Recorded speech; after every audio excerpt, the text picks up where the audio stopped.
بسم اللہ الرحمن الرحیم۔ حضور صلی اللہ علیہ وسلم سے پہلے کی حالت۔ عرب کا نام تو آپ جانتے ہیں، جسے آج کل سعودی عرب کہتے ہیں۔ اب سے کوئی 1450 برس پہلے وہاں عجیب اندھیرا مچا ہوا تھا۔ اللہ اور اس کے دین کو لوگ بالکل بھول گئے تھے۔ ایک خدا کی جگہ سینکڑوں دیوی دیوتا بن چکے تھے۔ کعبہ جو صرف اللہ کی عبادت کے لیے بنایا گیا تھا، اب اس میں ایک دو نہیں، پورے 360 بت رکھے ہوئے تھے جن کی پوجا ہوتی تھی۔ اسی پر بس نہ تھا، بلکہ ہر خاندان ہی نہیں، ہر گھر میں الگ الگ بت دھرے ہوئے تھے جن کی پوجا ضروری تھی۔ یہ لوگ دنیا ہی کی زندگی پر مگن تھے۔ کبھی بھولے سے بھی انہیں مرنے کا خیال نہ آتا، اور آتا بھی تو صرف اتنا ہی کہ ایک دن مر کر سرگل جائیں گے۔ رہا مرنے کے بعد عذاب و ثواب، تو ایسی باتوں کو یہ خرافات سمجھتے تھے۔ نہ قیامت کو مانتے تھے، نہ دوزخ کا یقین تھا، بلکہ جو ان چیزوں کا ذکر کرتا تھا اسے پاگل اور خطبہ سمجھتے تھے۔ اسی خیال کا اثر تھا کہ وہ نیکی سے کوسوں دور تھے۔ دنیا کی کون سی برائی تھی جو ان میں نہیں پائی جاتی تھی؟ ذرا ذرا سی بات پر لڑ مرنا اور ایک دوسرے کا سر کاٹ لینا ان کے نزدیک کوئی بات نہ تھی۔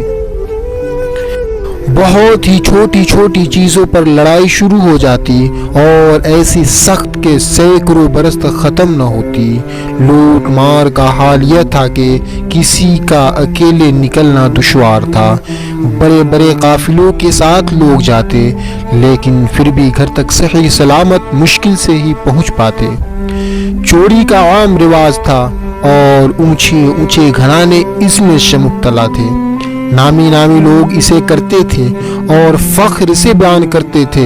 زنا اور بدکاری سارے ملک میں پھیلی ہوئی تھی۔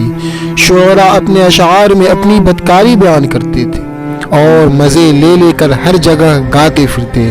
شراب اور جوئے کی تو ایسی کثرت تھی کہ خدا کی پناہ، گھر گھر اس کا چرچا تھا۔ جہاں 4 آدمی جمع ہوتے، شراب جوا شروع ہو جاتا اور روپے پیسے سے گزر کر بیوی بچوں تک بازی لگانی۔ پھر اس کے ساتھ اور طرح طرح کی بے حیائیاں ہوتی۔ بے رحمی کا یہ حال تھا کہ زندہ جانوروں تک کو باندھ کر اس پر تیر کی مشق کرتے۔ حملہ عورتوں کے پیٹ چاک کر ڈالتے، دشمنوں کو قتل کر کے ان کے ناک کان کاٹتے اور ہار بنا کر پہنتے۔ ان کی کھوپڑیوں میں شراب پیتے، لڑکیوں کو پیدا ہوتے ہی زندہ دفن کر دیتے۔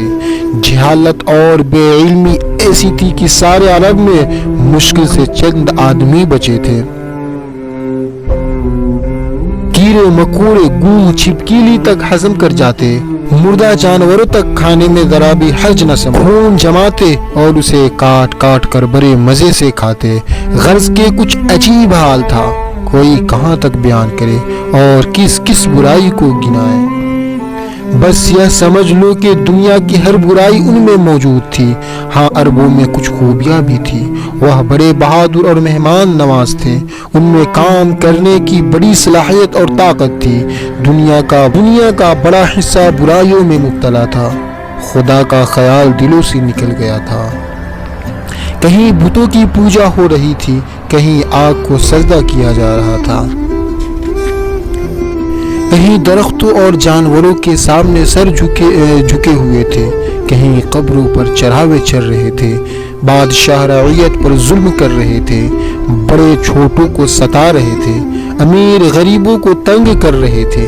غرض ہر جگہ نیکی کے بدلہ بدی اور اچھائی کی جگہ برائی پھیلی ہوئی تھی، اور ساری دنیا بڑی سخت مصیبت اور پریشانی میں پھنسی ہوئی تھی۔